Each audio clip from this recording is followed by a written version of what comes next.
Stand by. Right, a very warm welcome back. And if you've just joined us, today we're focusing on women's issues. And because, well, it's Women's Month and we celebrated Women's Day not so long ago. And a new department in the presidency is the Department for Women, and the minister there is Minister Susan Shabangu, and she joins us now in conversation. Minister, welcome. Thank you very much for joining us. So more than half of the population of South Africa is female. So I would imagine you have an enormous task. When you got invited to the President's office and he spoke to you about this new ministry, this new department, what did he say you needed to do? Well, just to thank you very much, Peter. Distinguished guests, viewers at home. When the President appointed me to this post, and we had a discussion after that, was that what he would like to see in his last term, it's to make sure that he contributes towards a legacy which puts women at the center of our society. But also he said we need to make sure that the socioeconomic conditions of the women must change in South Africa. That was part of my mandate. He outlined it over a period of time. Our responsibility, it's not to rehash what has happened, but it's to monitor, evaluate, and play an oversight. And how are we going to do that? It's to make sure what exists and put up measurements whether all tools, mechanisms which have been put in place in advancing the interest of women has been achieved. That's what we're going to do. That will include legislation passed across the country, the various policies, both in government, in the private sector. How far have we advanced, and make sure that women are better? That's my mandate. But for me to achieve that mandate, it's to make sure that we work with all sectors of our economy. And part of it is also to work with men, because the issue of taking women's agenda forward, it's not a solely responsibility of women. It's a responsibility of society as a whole. Therefore, men too will be required to play a role in making sure that we advance the interest of women in South Africa. So what we are going to do in that department, we have restructured the department. We hope we're going to get sufficient funding, as you know, from Treasury, in making sure that we meet our mandate. We'll be doing monitoring, evaluation, research, and reviewing existing policies and legislation, but also coming up with recommendations. What is key for this ministry, we're not going to be like other normal departments where we'll be writing legislation. We believe that we've got sufficient legislation. Ours is to find out where did we fail and where did we go wrong. At this stage, we do have a sense that good work has happened in paper, but in action, there's less. So that's where we're going to fit in making sure that the next coming 5 years, women are prioritized. And for me, which is very close to my heart, it's the issue of economic empowerment of women. Because as a country, if we can be able to empower women economically, it means that it will bring confidence back to women. They'll be able to take care of themselves, but also they will be able to contribute to society at large. And I think if we're able to do that as a country, indeed, we're going to see a different South Africa. Issues of unemployment, poverty, inequalities are a priority. And as we know that when you talk about inequalities, unemployment, poverty, the biggest victims or sufferers are women. So that's what we want to do. And in that space too, education becomes the key in changing the lives of women. Skilling, critical. And I'm happy for what Mr. Mkwanazi said they are doing in Transnet. The budget which is indicated, we're going to watch it very closely. The 50-50 policy has to happen. That budget must be shared by both young boys and young girls, equally so. if we have to change our country. And I also want to pick on the point which is made that women tend to disappear, no matter how excellent they do, as they move up the ladder or as they finish their education. You don't know what happens to them. Even in various career advancement by women or young women or girls, when they have to enter industry, indeed they disappear. My responsibility is to say what happens to young girls. The girl child, as they enter tertiary education, as they finish their tertiary education, what happens to them? That's exactly what we're going to track that. Because if we're not going to track the end of women as they complete their education, we'll find that they disappear into the thin head. That's what we'll be doing. All right, we're going to unpack a lot of those issues and what's holding women back, what obstacles they're facing.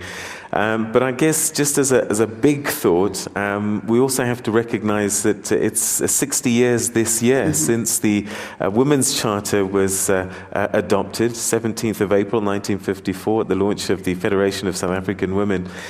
And it does seem that the march that they started back then still continues. Well, firstly, we must applaud and thank those heroines, the women of 1954 who drafted the Women's Charter and adopted it on the 17th of April. Hence, we're celebrating 60 years of anniversary, and the women of 1956. Indeed, they had a vision. That's what we've got to recognize. They shaped what we have today. We are not yet there, but they had a vision of shaping the future.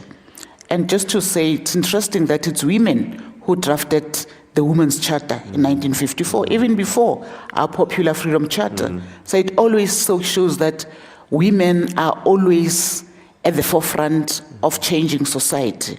So when we celebrate our Women's Month all the time, we must never forget women who sacrificed in making sure that they changed South Africa. That Women's Charter contributed to the charter adopted by women pre-94, which was the Women's Charter on Effective Equality. If you look at our constitution, some of the issues raised there, they inform our current constitution, which everybody likes. So I'm just saying women are critical at the center of our economy. Social conditions of women must improve.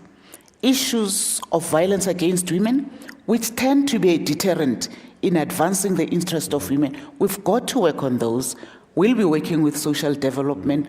We'll be working with the JCPS or the security cluster, because some of those issues, if we've got to confront them and deal with them adequately, we've got to pull the justice cluster. You know, the issues of maternity must be a priority. We cannot continue to hear women continuing to queue and nothing happens. They go there for fun. We've got to change that environment, but we can't do it on our own. We need society as a whole. We need civil society to play a role in making sure that we change that space. Because if women can be able to take care of themselves, we'll be better. But I also want to say we need to be cautious. Attitudes have to change, both men and women. Because if we're going to address issues of women against, for instance, a boy child, we're creating an imbalanced society. So hence we've got to take every member of society forward if we have to create a sustainable society in South Africa. 1956 to date, yes, we've made inroads. 20 years into democracy, good inroads, but not enough, especially for women. For the first time, we have women pilots. I'm excited. I'm told, Mr. Mafika, we also have captains flying. I saw one yesterday in the morning through Morning Life. Very exciting. But we also need mentors who can be seen. And I think we have a responsibility in society. Successful women in South Africa, we must not play them down. We must put them up. They must be the models, and we must continue profiling them so as to encourage all the young people to see that there is hope and it is possible in this country. All right, so another broad issue, it's been Women's Month, August. How much of a difference has this month been able to make? How's it contributed to the women's agenda? Well, I must say that there's a difference. There's a lot which has happened. If you can follow this month, in little corners, in various spaces, there's been celebration of women. It might not have been shown on TV, but the awareness around the role played by those women this year has been marvelous, very exciting. So it shows that consciousness among society is growing in South Africa. But what is interesting, you're not only finding a purely women's issue, or women being the ones who are celebrating, we're seeing men too, playing a role, being in the forefront of making sure that they mobilize women, they contribute towards the change for women. So all those issues are critical. And I think, yes, it's not enough, but we are on the right track, because if society as a whole can appreciate and understand that August month is critical in reflecting how far we've gone in various areas. As you know, Minister Pando last week was celebrating the success of women scientists, PhD women. Very exciting. So that shows that as a country we're going somewhere. And the little we have, we've got to build on in making sure that all across the sectors, women are there, especially in areas where women were not required to be there. All right. You said earlier that you're not going to be reinventing the wheel in many respects and not focus too much on policy. But there is the Women Empowerment and Gender Equity Bill. Where are we with that? Because I think that started its process before this new parliament. And I guess this is the one piece of legislation that you want to make sure goes through and happens. Well, that bill, in terms of parliamentary processes, when the fourth term ended, it lapsed because it had not gone through. But also because NCOP made amendments and that it had to go back to Parliament, unfortunately it was time up. What we intend to do, because where I am today, there are submissions made where people say they didn't have sufficient time. So what we are going to do, we are going to review the bill and make sure that we align it in a way that it becomes effective. If it should be a bill, it should be very effective. It should not duplicate what is there or what exists already. It must enhance, or the framework must enhance what we need to do, as I've outlined: monitoring, making sure that what are the gaps? Employment equity. It's there already, so we don't have to reinvent that space. The issue of 50-50, how do we then capture that in a way that takes us forward? So whatever framework we're going to come up with must be a framework which becomes effective, but which also allows us, as we do monitoring, become more effective. All right, okay. We've got quite a lot of questions that are coming through via Twitter and via our audience here in Four Ways. And I want to go straight through to them because we've got quite a number to get through. And I want to start on table 26, where we've got Siqolile Ngobo with Oxfam. Table 26, here's a question for you, Minister. Good morning, Honorable Minister and the guests. My question is that you have highlighted that there's a great number of unemployment in South Africa, and entrepreneurship seems to be the way out of poverty. And the research that we have done indicates that it's very difficult for entrepreneurs to succeed. So how are you going to ensure that women-owned businesses are able to play equally and also have access and opportunities so that they can be profitable and sustainable? So what's your plan regarding that? Thank you. Okay, so women in business. No, thank you very much. I must say that fortunately, I come from a sector where I had an opportunity of observing how it's difficult for women to advance their interest as entrepreneurs. Part of it, we've got to look at what DTI has, because if we need support for women, we've got to look at, does DTI have or willing to advance the interest of women? But also, what are the obstacles which makes women not to be able to move forward? Some of the issues, for instance, if you look at procurement, the bulk of the money is there, but not much goes to women. That's one of the issues. But also, if we want to make sure that women become successful, It's also to look at some of the laws. You know, the marital law, a Marriage Act, where women are still expected to get a consent from their husbands. If they're unable to do that, then they're unable to access funding or register a company. Just a basic thing like that. We've got to look at those things. You know, men, we don't know how they do it. We don't know how they do it. But whether there's a wife or no wife, you still hear them being able to have businesses or start their own businesses. So it shows that there's still discrimination against women. So those are some of the issues which we've got to work on. Issues of policies, access to funding, very difficult for everybody, but more for women. So we've got to start saying, what mechanisms do we put in place in making sure that we unblock that space? So we will be working directly, DTI, financial institutions, we're going to engage them. You know, the issue of saying, for instance, there must be 10% for women. 10% out of 100 billion. I don't think it's sufficient.